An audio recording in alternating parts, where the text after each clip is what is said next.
কালু, কাজের গতি একটু বাড়াও। এভাবে কাজ করলে আমার বাড়ি কবে কমপ্লিট হবে? এভাবে জোর দিলে আমি কিন্তু বাড়ি বানানো বন্ধ করে দিব। এই বনে আমি একমাত্র রাজমিস্ত্রি। ভেবে দেখো শালিক, আমি না কাজ করলে তোমার বাড়ি আর হবে না কিন্তু। এসব বলে কালু আবার মনে মনে ভাবতে থাকে। আমাকে ছাড়া আর কোনো গতি নেই, আমি এটা জানি শালিক। আর ধীরে ধীরে কাজ না করলে টাকা বেশি পাবো কি করে?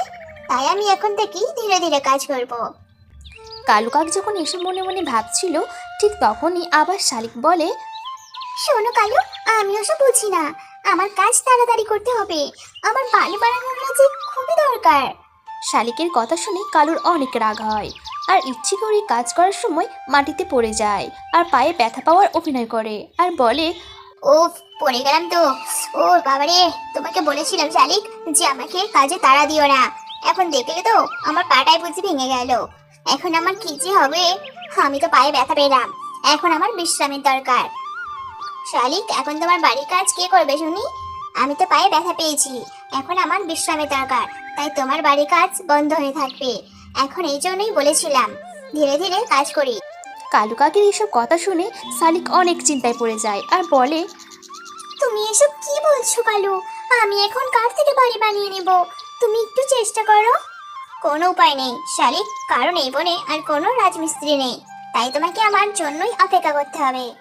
শালিক, আর কালুর কথা দূর থেকে টোনা আর টনি শুনছিল।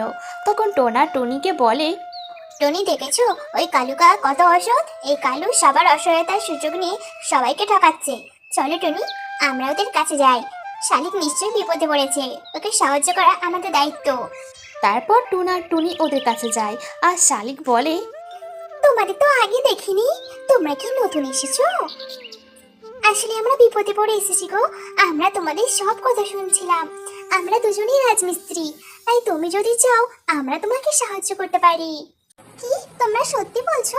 তবে তো খুবই ভালো হবে। তোমরা আমার বাড়িটা বানিয়ে দাও। আর কালু ভাই, তুমি তো অসুস্থ, তুমি বাজারে গিয়ে বিশ্রাম নাও। কালু ভাবে, আরে আপত্তিটা আবার কোথা থেকে এসে বললো? এরা যদি সত্যি রাজমিস্ত্রি হয় তাহলে তো কেউ আর আমার থেকে কাজ করিয়ে নেবে না। এখন যে কি আফসোস হচ্ছে আমার। আমি তো নিজের বিপদ নিজেই ডেকে আনলাম, এখন তো কাউকে কিছু বলতেও পারছি না।